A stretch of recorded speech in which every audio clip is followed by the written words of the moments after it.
أشهد أن لا إله إلا الله.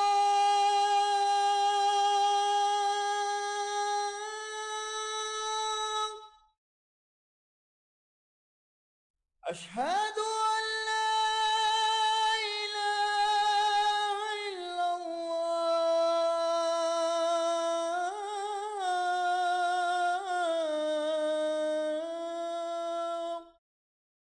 نحمده ونصلی علی رسولہ الکریم، اما بعد فاعوذ باللہ من الشیطان الرجیم، بسم اللہ الرحمن الرحیم۔ رب اشرح لی صدری ویسر لی امری واحلل عقدۃ من لسانی یفقہوا قولی، ربی زدنی علما اجمعین انشاءاللہ۔ السلام علیکم ورحمۃ اللہ وبرکاتہ۔ اللہم یسر ولا تعسر وتمم بالخیر۔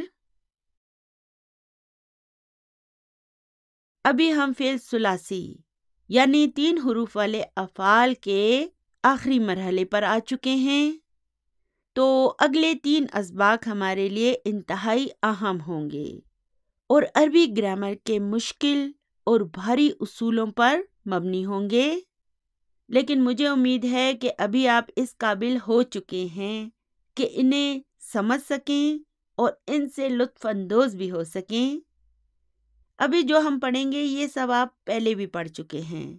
ہم نے یہ سب جو ہے نا اولڈ بک 1 میں پڑھا تھا، لیکن اس وقت چونکہ آپ نے انہیں پہلی مرتبہ پڑھا تھا تو ہو سکتا ہے کہ یہ آپ کے ذہن میں اچھی طرح واضح نہ ہو سکے ہوں، تو آج انشاءاللہ تعالی یہ سب آپ پر مکمل طور پر واضح ہو جائیں گے۔ تو عربی زبان کے اکثر افعال کی بنیاد 3 حروف پر مشتمل ہوتی ہے، کیونکہ 99.5% افعال 3 حروف والے افعال ہوتے ہیں۔ ویسے بعض لوگوں کی رائے میں ان کی تعداد 99.9% ہے، لیکن چلیے فی الحال ہم 99.5 کو ہی اپنے ذہن میں رکھ لیتے ہیں۔ تو 99.5% افعال کے روٹ ورڈ یعنی حروف اصلی، روٹ ورڈ کو ہم اردو میں کیا کہیں گے؟ حروف اصلی۔ تو 99.5% افعال کے روٹ ورڈ کتنے حروف پر مشتمل ہوتے ہیں؟ جی ہاں، 3 حروف پر۔ آپ فعل کی کوئی بھی فارم لے لیں، آپ بآسانی اس کے روٹ ورڈ تک پہنچ سکتے ہیں جو کہ 3 حروف پر مشتمل ہوتے ہیں۔ تو باقی 0.5 یا 0.1% افعال 4 حروف پر مشتمل ہوتے ہیں، یعنی ان کا روٹ ورڈ ہی 4 حروف والا ہوتا ہے۔ اور ان میں سے زیادہ استعمال ہونے والے افعال میں سے سب سے پہلے ہم کس فعل کا ذکر کرتے ہیں؟ جی ہاں، ترجمہ۔ اور یہ کتنے حروف پر مشتمل ہے؟ 4 حروف پر۔ پھر ایک اور فعل ہے وسوسہ، اور اسی طرح سے ایک اور فعل ہے زلزلہ۔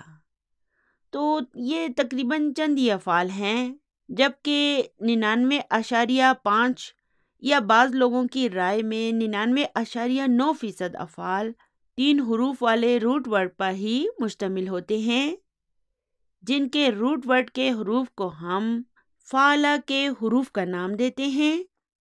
اور اس کے لیے ہم کس فعل کو بطور پیٹرن کے استعمال کرتے ہیں؟ جی ہاں، فعلہ کو۔ یعنی یہ فعلہ ہمارے لیے ایک وزن یا مثال کی حیثیت رکھتا ہے۔ تو چلیے میں بھی بورڈ پر اس کے حروف کو لکھ دیتی ہوں: فا، عین، لام۔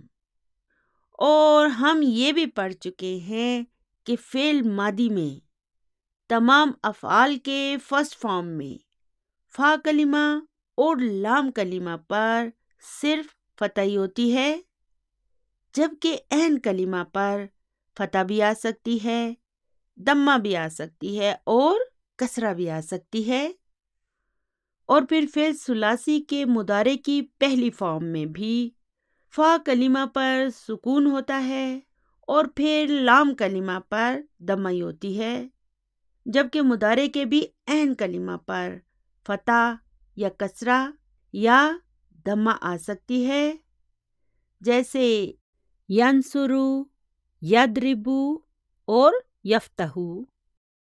تو دیکھیں نا، ان کے فا کلمہ پر سکون ہے اور لام کلمہ پر دمہ ہے، جبکہ جو بھی تبدیلی ہے وہ عین کلمہ پر ہے۔ ینصرو، یضربو، یفتحو، ہے نا؟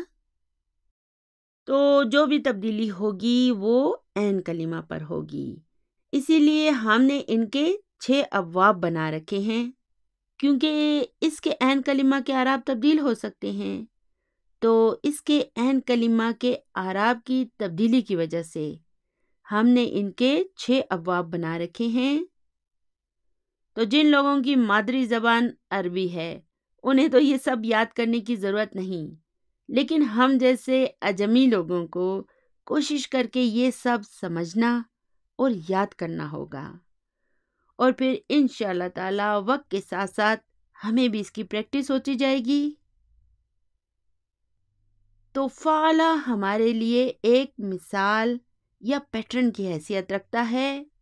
پھر جب ہم ان کی اسناد بناتے ہیں تو پھر ان میں کیا تبدیلیاں ہوتی ہیں؟ ان کی اسناد 14 ضمائر کے مطابق بنائی جاتی ہیں، اور وہ ضمائر کون کون سے ہیں؟ ہوا، ہما، ہم، ہیا، ہما، ہنہ، انتا، انتما، انتم، انتی، انتما، انتنہ، انا، نحنو۔ تو ان کی گردانیں بنانے کے لیے ان کو 2 گروپوں میں تقسیم کر دیا گیا ہے۔ میں یہ جو بھی کچھ کہہ رہی ہوں یہ سب آپ پڑھ چکے ہیں۔ آج ہم کیا کر رہے ہیں؟ آج ہم انہیں دوبارہ دہرا رہے ہیں تاکہ یہ سب آپ کے ذہن میں تازہ ہو جائے۔ تو ہر فعل کا ضرور کوئی نہ کوئی فاعل ہوتا ہے، فعل فاعل کے بغیر ہو ہی نہیں سکتا۔ تو فعل کے اندر یہ جو فاعل ہوتے ہیں یہ دراصل ضمائر ہوتے ہیں، یا آپ یوں بھی کہہ سکتے ہیں کہ یہ ان ضمائر کے یہاں پر موجود ہونے کی علامت ہوتے ہیں۔ اور کچھ افعال میں فاعل چھپا ہوا ہوتا ہے جسے ہم عربی زبان میں مستتر کہتے ہیں۔ تو اس ذہبہ میں فاعل کہاں ہے؟ جی ہاں، مستتر، یعنی کہ اس میں فاعل چھپا ہوا ہے۔ کون چھپا ہوا ہے؟ عربی افعال کے روٹ ورڈ میں ہمیشہ ہوا کی ضمیر مستتر ہوتی ہے، یعنی چھپی ہوئی ہوتی ہے۔ اسی طرح ذہبت میں یہ ہیا کی ضمیر چھپی ہوئی ہوتی ہے، جبکہ ذہبا میں فاعل اس کا یہ الف ہوگا، اور ذہبو میں یہ واو اس کا فاعل ہوگا، جبکہ ذہبتا میں یہ الف اس کا فاعل ہوگا۔ اور یہ فاعل دراصل کیا ہیں؟ یہ دراصل ضمائر ہیں، یعنی یہ فاعل ان کے ضمائر کے یہاں پر ہونے کی علامتیں ہیں۔ تو اب دیکھیں، یہ جو تمام فاعل ہیں نا، ان پر کیا ہے؟ سب پر سکون یعنی کہ جزم ہے۔ جب کسی حرف پر کوئی بھی حرکت نہ ہو تو اس کا کیا مطلب ہوتا ہے؟ اس کا مطلب ہوتا ہے کہ اس پر سکون ہے۔ سکون دراصل حرکت کے نہ موجود ہونے کی علامت ہوتا ہے۔ تو اب دیکھیں، اس ہوا اور ہیا پر فاعل نظر نہیں آ رہا، کیونکہ ان دونوں کے فاعل مستتر ہوتے ہیں، جبکہ ان سب میں فاعل پر سکون ہوتا ہے۔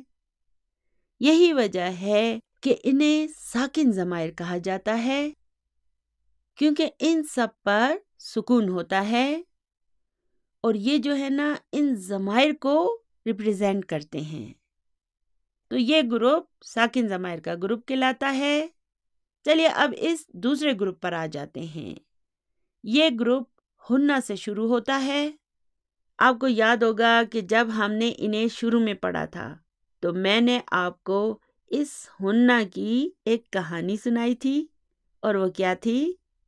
وہ یہ تھی کہ ہننا کہتی ہے کہ میری ایک شرط ہے کہ مجھ پر آتے ہی فعل کے آخری حرف یعنی کہ لام کلمہ پر سکون آ جانا چاہیے، اور یہ سکون جو ہے نہ صرف یہاں بلکہ میرے بعد بھی آخر تک قائم رہنا چاہیے۔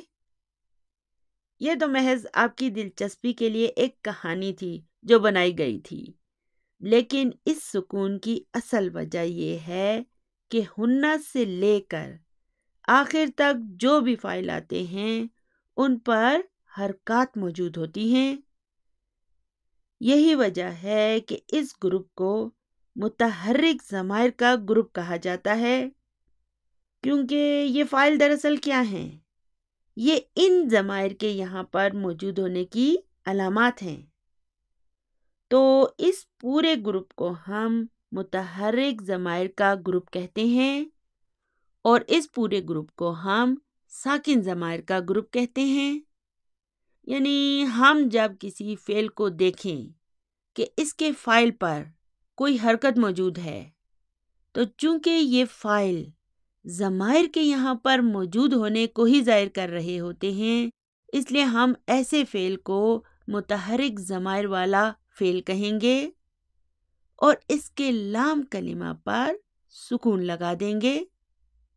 تو آج آپ کو ساکن ضمائر اور متحرک ضمائر کے ان گروپس کو اپنے ذہن میں اچھی طرح بٹھا لینا ہوگا، اور یہ سب پکا یاد کر کے آگے بڑھنا ہوگا، کیونکہ ہم یہ سب پہلے بھی پڑھ چکے ہیں۔ تو اس پہلے گروپ میں کتنے ساکن ضمائر والے افعال ہیں؟ جی ہاں، 5۔ اور یہاں متحرک ضمائر والے کتنے افعال ہیں؟ جی ہاں، 9۔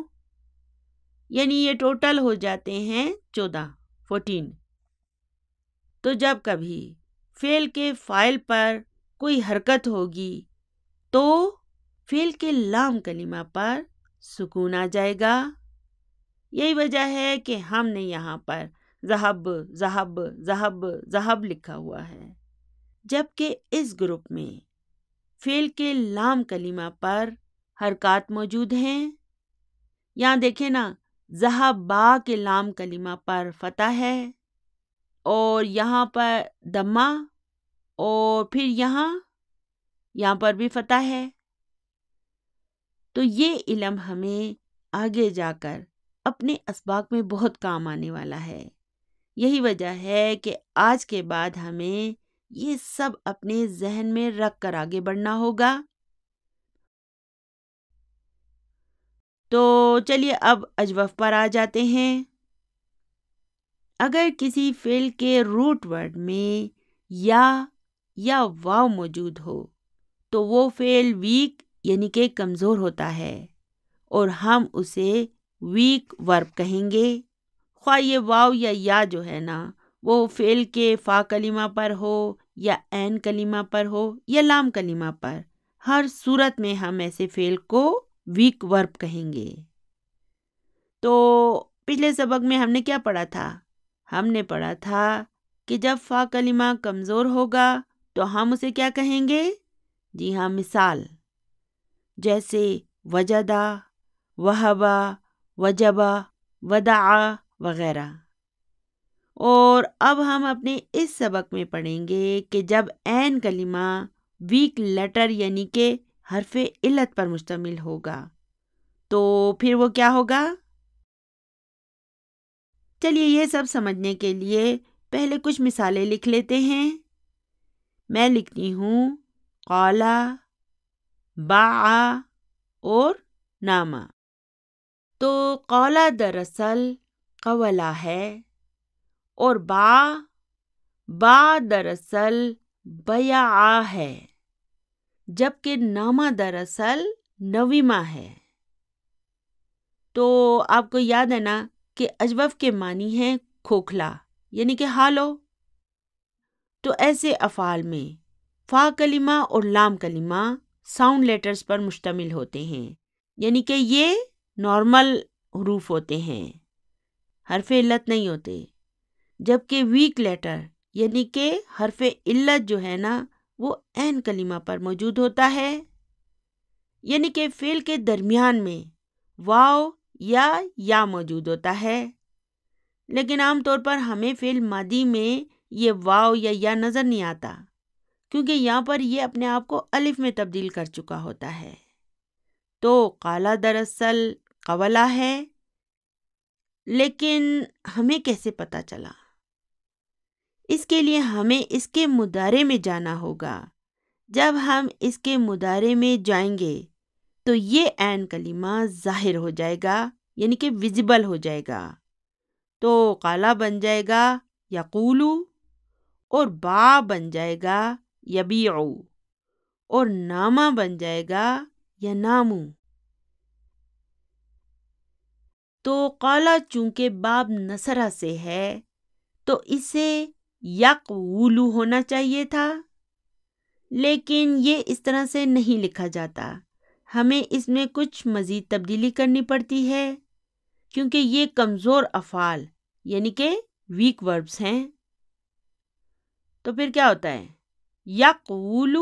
یقولو بن جاتا ہے، یعنی کہ ہم اس کے ان دونوں اعراب کو ایک دوسرے سے تبدیل کر دیتے ہیں، قاف کے اوپر سکون لگا دیتے ہیں اور واو پر دمہ۔ اسی طرح با دراصل باب دربا سے ہے، اس لیے اسے یبیعو ہونا چاہیے تھا، لیکن یہ اس طرح نہیں ہوتا، بلکہ اسے ہم یبیو لکھتے ہیں۔ یہاں پر بھی یہ دونوں حرکات ایک دوسرے کی جگہ پر آ جاتی ہیں۔ اور اب یہ جو نامہ ہے یہ باب سمیہ سے ہے، اس لیے اسے ینومو ہونا چاہیے، لیکن اسے ہم ینامو لکھتے ہیں۔ وہ کیوں؟ کیونکہ ہم اس کے ان دونوں اعراب کو ایک دوسرے سے جب بدل دیتے ہیں تو پھر نون پر چونکہ فتح آ جاتی ہے، اس لیے اس کے بعد یہ واو جو ہے یہ الف میں تبدیل ہو جاتا ہے۔ وہ کیوں؟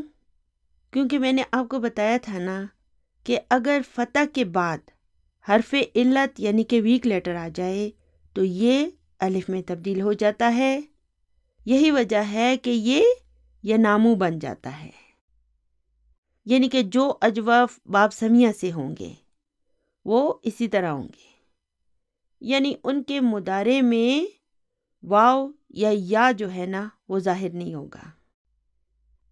تو یہ تھے اجوف کے 3 ابواب۔ چلیے اب قولا سے اس کی گردان بنانا شروع کر دیں، تو یہ ہو جائے گا قولا، قولا، قالو، قالت، قالتا، اور پھر قلنا۔ کیوں قلنا؟ کیونکہ قلنا سے فاعل متحرک ہو جاتا ہے، یعنی فاعل پر حرکت آ جاتی ہے، اور فاعل پر جو حرکت ہوتی ہے وہ کس جگہ پر آتی ہے؟ جی ہاں، ہنہ سے۔ تو جب ہنہ پر جا کر فاعل پر حرکت آ جاتی ہے تو پھر اس میں مزید تبدیلیاں بھی کرنی پڑتی ہیں، اور وہ یہ ہیں کہ فا کلمہ کی جو فتح ہے نا یہ دمہ میں تبدیل ہو جاتی ہے۔ پہلی تبدیلی ہم نے کیا کی تھی؟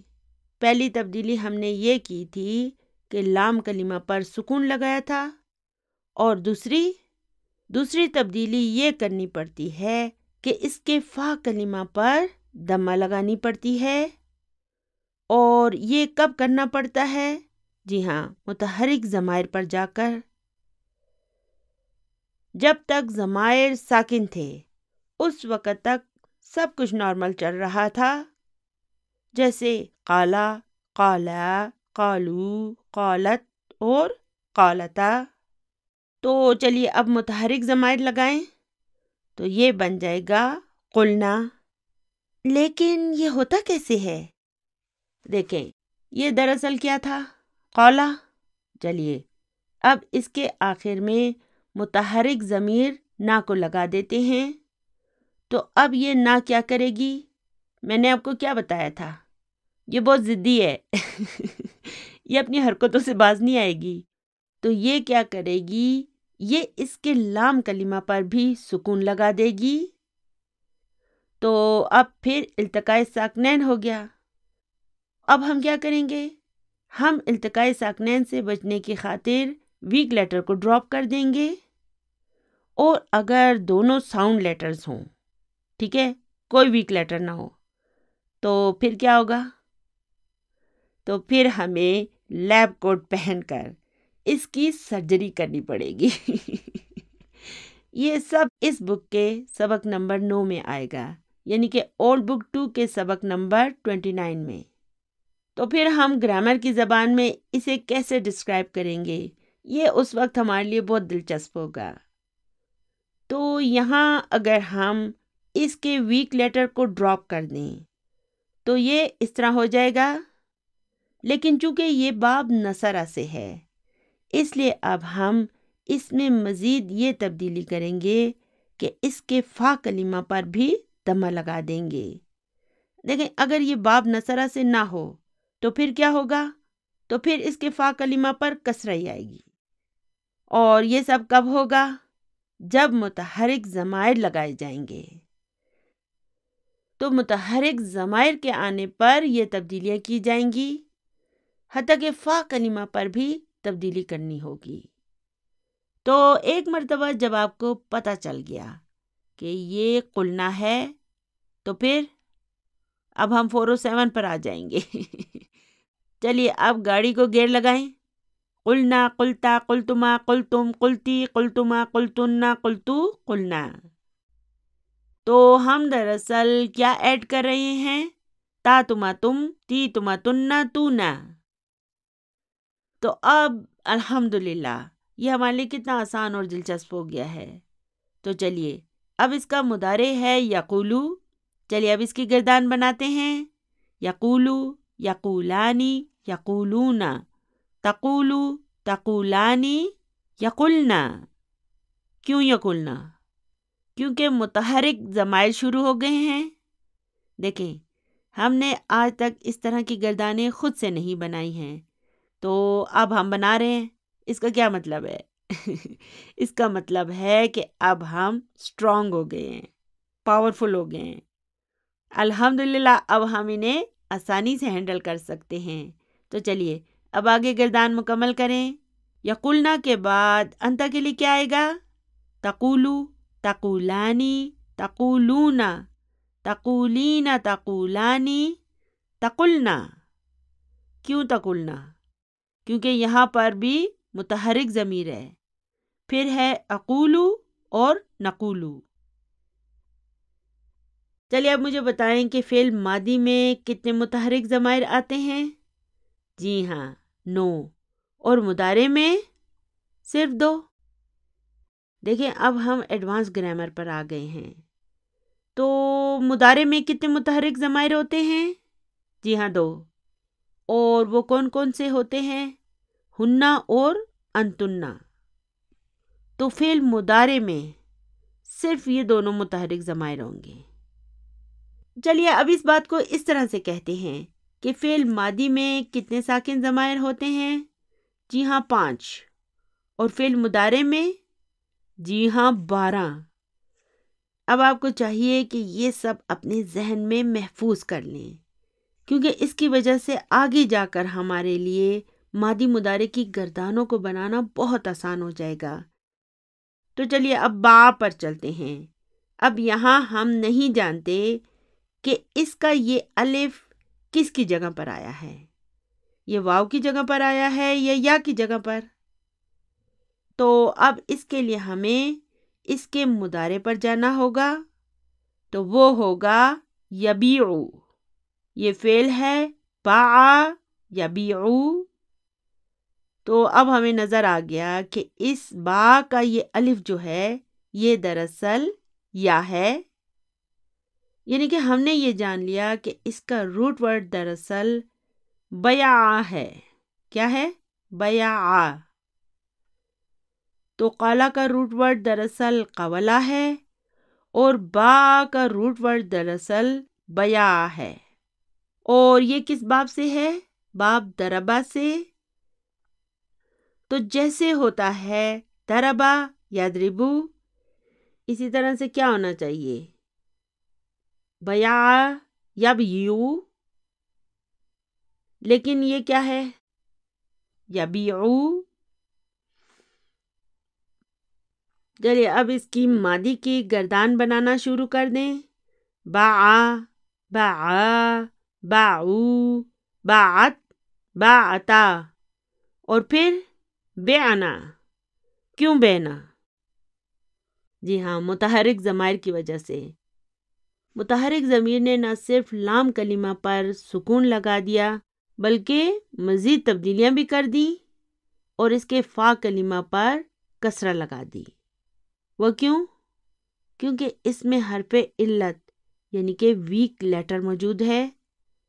یہ سب تبدیلیاں جو ہیں نا، یہ ویک لیٹر ہی کی وجہ سے ہو رہی ہیں۔ عام نارمل حروف ہوتے نا تو اس طرح کی میجر تبدیلیاں نہ کرنی پڑتی۔ تو اگر باب نصرہ نہ ہو تو پھر فا کلمہ پر کسرہ ہی آئے گی، اور اگر آپ کو ایک مرتبہ پتہ چل جائے کہ یہ بعنا ہے تو پھر بعنا، بعتا، بعتما، بعتم، بعتی، بعتما، بعتن، بعتو، بعنا۔ دیکھیں اب الحمدللہ یہ سب ہمارے لیے کتنا آسان ہو گیا ہے، مجھے تو بہت مزہ آ رہا ہے۔ چلیے اب ہے نامہ۔ یہ فعل ہے نامہ یا نامو، لیکن اب مجھے یہ سمجھ نہیں آ رہا کہ اس کے درمیان میں یا ہے یا واو۔ اب کیا کریں؟ اب ہم ڈکشنری میں دیکھیں گے اور پتہ کریں گے کہ اس کا عین کلمہ دراصل کیا ہے۔ تو ڈکشنری سے ہمیں پتہ چلے گا کہ اس کا عین کلمہ واو ہے، یعنی یہ دراصل نویمہ ہے۔ اور یہ ہمیں کیسے پتہ چلا؟ جب ہم نے اس کے مصدر کو پڑھا تو اس کا مصدر ہے نومن، لا تأخذہ سنۃ ولا نوم۔ تو دیکھیں یہ قرآن پاک ہے جو ہمیں ان سب چیزوں کا علم دیتا ہے۔ تو نوم کیا ہے؟ یہ ایک مصدر ہے اور اس کا روٹ ورڈ کیا ہے؟ نویمہ۔ تو یہ نویمہ کس باب سے ہے؟ جی ہاں، باب سمیہ سے۔ تو جب ایسا فعل باب سمیہ سے ہوگا تو پھر یہ ینامو بن جائے گا، یعنی کہ اس کے مضارع میں بھی ہمیں اس کا واو نظر نہیں آئے گا۔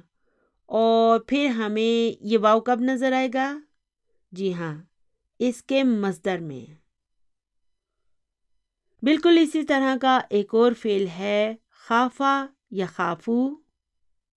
یہاں پر بھی دیکھیں ہمیں مضارع میں پتہ ہی نہیں چل رہا کہ اس کا عین کلمہ دراصل کیا ہے۔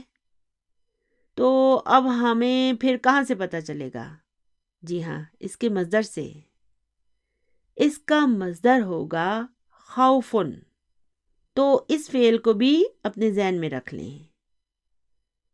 تو اسی طرح یہ فعل نامہ جو ہے نا، یہ بھی بہت آسان ہے۔ اب یہ سب ہمارے لیے بہت آسان ہو گیا ہے کیونکہ اب ہمیں پتہ ہے کہ فعل مضارع میں 5 in your pocket کیا ہے۔ اسی طرح نون آتا ہے، نون جاتا ہے، گروپ کون سا ہے، اور مبنی گروپ کون سا ہے، ٹھیک ہے نا۔ تو یہ سب اب ہمارے لیے بہت آسان ہو گیا ہے۔ لیکن اب مسئلہ پھر یہاں سے شروع ہو جائے گا جب ہم قالا کے مضارع یقولو کو مجزوم کریں گے۔ تو اب کیا کریں؟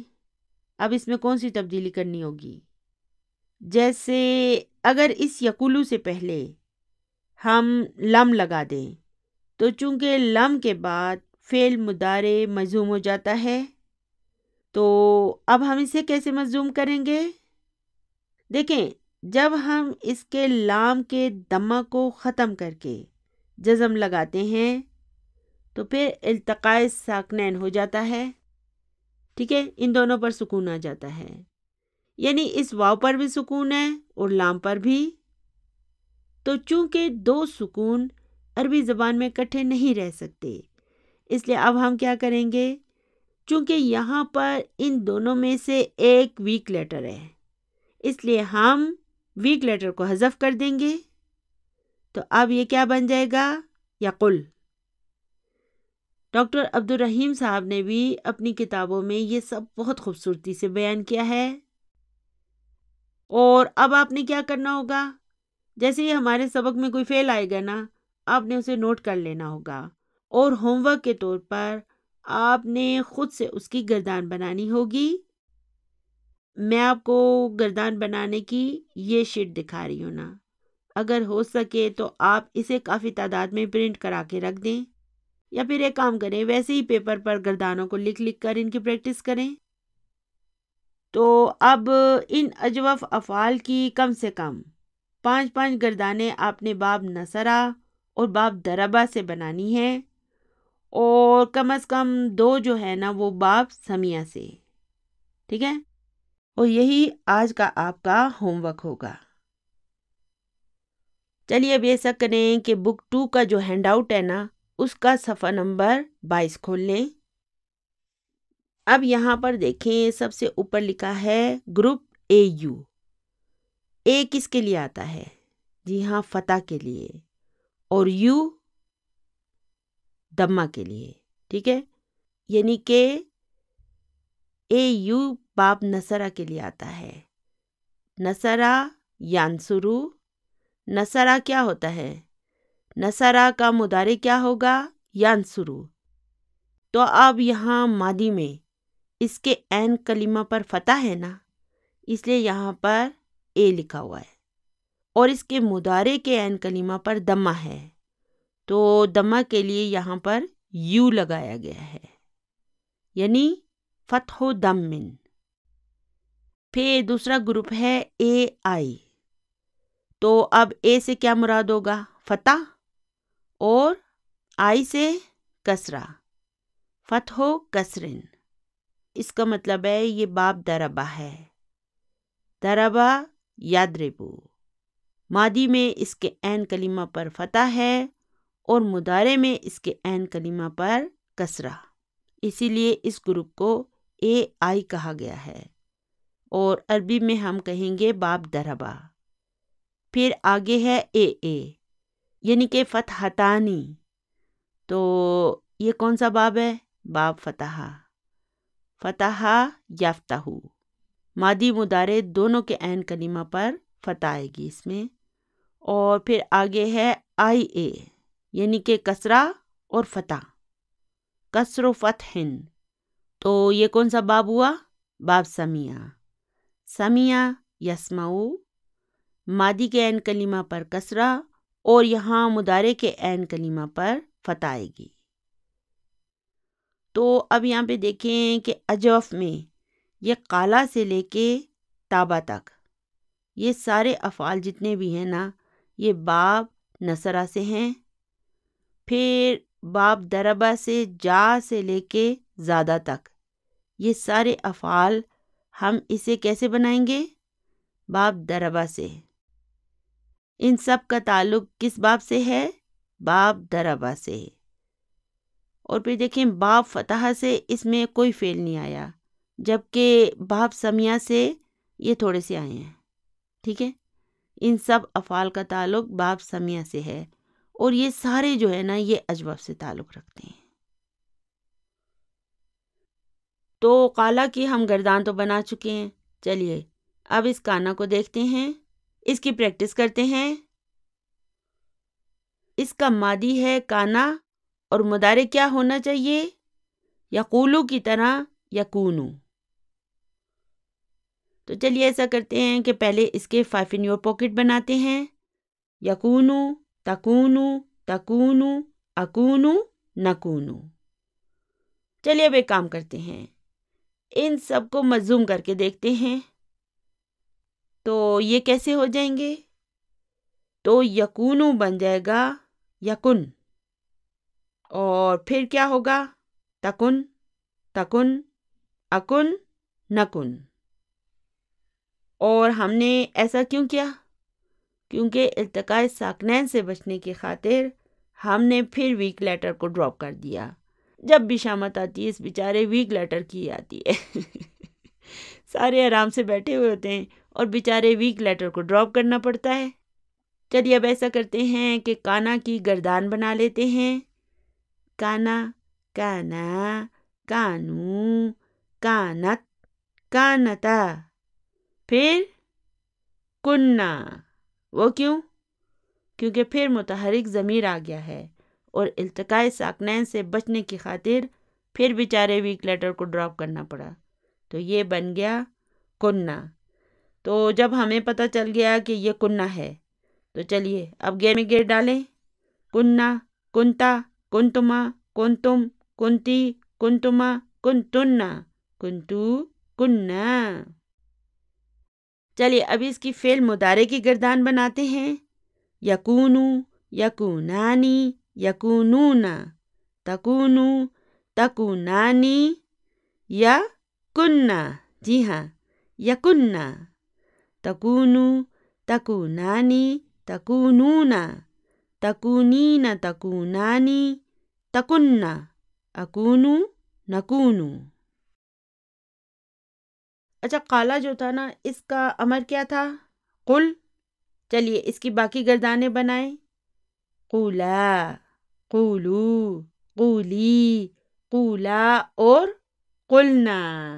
اب دیکھیں نا، قل میں ہم نے اس کے ویک لیٹر کو ڈراپ کر دیا، لیکن باقی جگہوں پر یہ ویک لیٹر واپس آ گیا کیونکہ یہاں پہ التقاء ساکنین نہیں ہو رہا تھا، اس لیے باقی سب میں اس کا ویک لیٹر واپس آ جاتا ہے۔ اور پھر قلنا میں پھر اسے ہمیں ڈراپ کرنا پڑتا ہے کیونکہ پھر التقاء ساکنین ہونے کا خطرہ ہوتا ہے۔ ٹھیک ہے نا؟ تو انشاءاللہ تعالیٰ آہستہ آہستہ پریکٹس کے ساتھ آپ کو یہ سب باتیں بھی سمجھ آ جائیں گی۔ تو میں نے آپ کو اس ایک فعل کی گردان بنا کر سمجھا دیا ہے نا، اسی طرح آپ نے باقی سب کی پریکٹس کرنی ہے۔ ٹھیک ہے؟ اس میں پتہ ہے کیا، ہمارے پاس پیٹرن موجود ہے، ہمیں پتہ ہے کہ ان سب کا تعلق باب نصرہ سے ہے، تو پھر ان کا مضارع بناتے وقت ہم قالا یا قولو کی طرح اس کا مضارع بنائیں گے۔ تو یہ ہو جائے گا کانا یکونو، قاما یقومو، زارا یزورو۔ ٹھیک ہے؟ اسی طرح یہ سب بن جائیں گے۔ اور یہ کون سے باب سے ہے؟ باب دربا سے۔ تو ہم نے با کی گردان بنائی ہے نا، اسی طرح سے ہم نے ان بقایا سارے افعال کی گردانیں بھی بنانی ہیں، سیم پیٹرن پر۔ یہ وجہ ہے کہ میں نے آپ کو ان تینوں ابواب کے ایک ایک فعل کی مکمل تفصیل سمجھا دی ہے۔ تو اب با کی طرح آپ نے ان سب کی گردانیں بھی بنانی ہیں۔ ٹھیک ہے؟ جا کیا ہو جائے گا؟ یجیو، سارا یسیرو، عاشا یعیشو، غابا یغیبو۔ ٹھیک ہے؟ اسی طرح یہ سارے بنیں گے۔ چلیے اب آگے ہے نامہ۔ نامہ کی بھی گردان ہم نے بنا لیے، اسی پیٹرن پر آپ ان سب کی گردان بھی بنا سکیں گے۔ ٹھیک ہے؟ اس کورس کے مکمل ہونے پر انشاءاللہ ہم مختلف افعال کی گردانیں بنانے میں ماہر ہو جائیں گے۔